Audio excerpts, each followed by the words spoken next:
Check out the shirt. Yeah, baby. This is one of the shirts that I had talked about finding in the attic in a box upstairs, in a box of summer clothing. In fact, this is the shirt that I thought I'd lost forever. I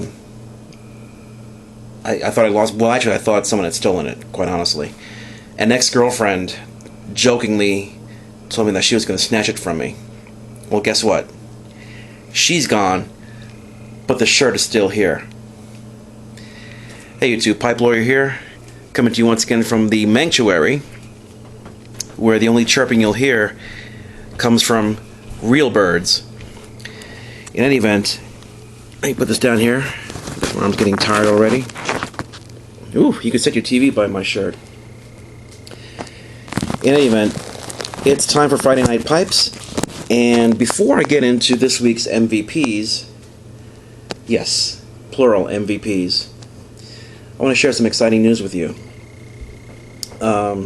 Today at Tobacco World, I ran into not one but two cigar representatives, and I discussed with them the fact, just casually, in conversation, that I had a YouTube channel, and it was Pipe Lawyer, and that I'm a lawyer that smokes pipes and cigars. Well, their interest was piqued, and I told them that the two previous series that I'd done on Oliva and Rocky Patel, each were very, very successful. Successful especially in the fact that the feedback was very, very positive, and that people were actually going out and buying their products in sticks and bundled in boxes.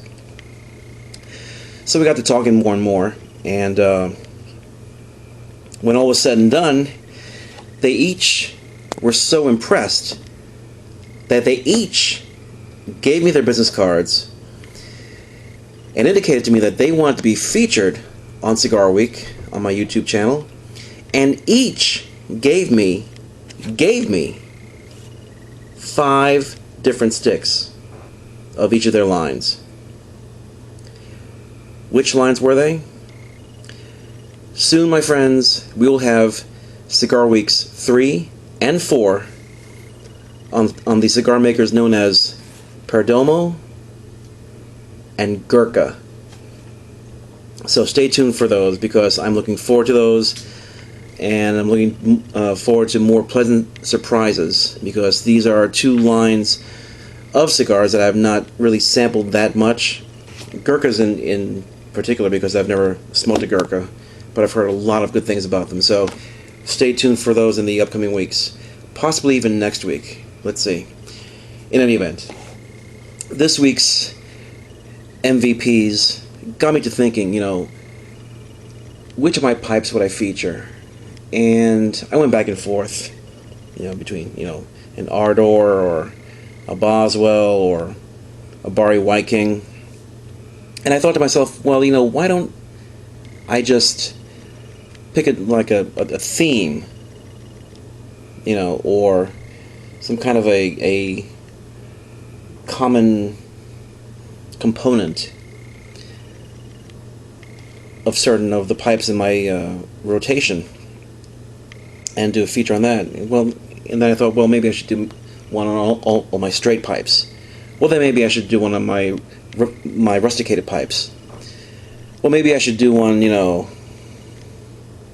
of this size or that size. Well, finally, I boiled it down to doing a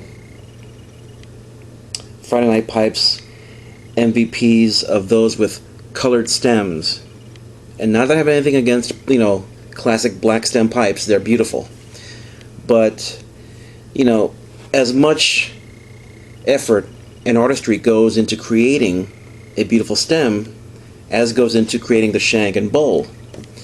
And I think you'll be pleased with the collection here that I've amassed for your consideration on this week's Friday Night Pipes. So let's take a look, shall we? Behold, this week's MVPs.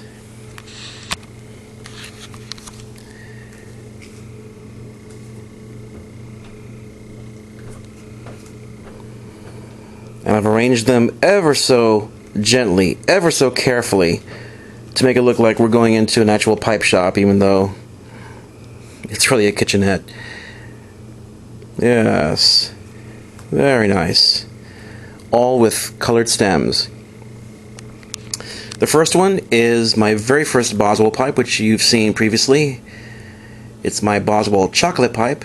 It's a small jumbo, and it has a milk chocolate saddle style stem.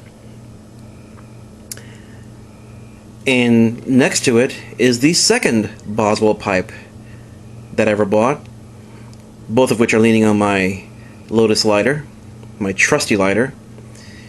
And it too has a milk chocolate colored saddle style stem. Next to that is my Ardor Calabash pipe with their version of a pearlescent cream colored stem to go in contrast with the dark brown rustication and the smooth inner half rim. And over here on the bottom is another Boswell, which is one of the pipes that I got at Boswell when I went up there last June of '09. I picked this pipe up there. It's got a genuine amber colored stem, freehand style. Over here we have my Boswell Dunhill, and as you can see, it's got a gorgeous, gorgeous, gorgeous saddle stem again in a pearlescent charcoal gray to contrast very nicely with the dark walnut smooth brown finish. Over here we have the emerald stemmed Zulu pipe from Boswell that I featured as an MVP recently. Good smoker, just like all the rest of these pipes. And mind you, all these pipes I clench down very gingerly because I don't want to crack or put any holes in them, and they've held up very, very well. Next up, over here with the amber stem being used as a supporting pipe to the Baby Jumbo 2 is the Bari White King given to me by Pipe Friend CHS. That's like a tapered freehand stem there in a gorgeous dark amber color. Look at that bowl. Very, very big. And leaning against that bowl ever so carefully is my Boswell Baby Jumbo that you saw me smoke up, I think it was just recently. In fact, it was last night. With the cream colored stem that I had JM make especially for the pipe as a second stem. And finally, over here is the Honey Paul from Boswell with their version of the dark amber saddle stem. So there you have it. 1, 2, 3, 4, 5, 6, 7, 8, 9. Yeah, 9 pipes. 9 pipes as MVPs for this week's edition of Friday Night Pipes. And there you have it. So, that being said, until next time, this is Pipe Lawyer saying cheers. You gotta dig the shirt. And remember, I'll present the evidence, but you be the judge. Take care, God bless, and have a great Friday. Bye-bye.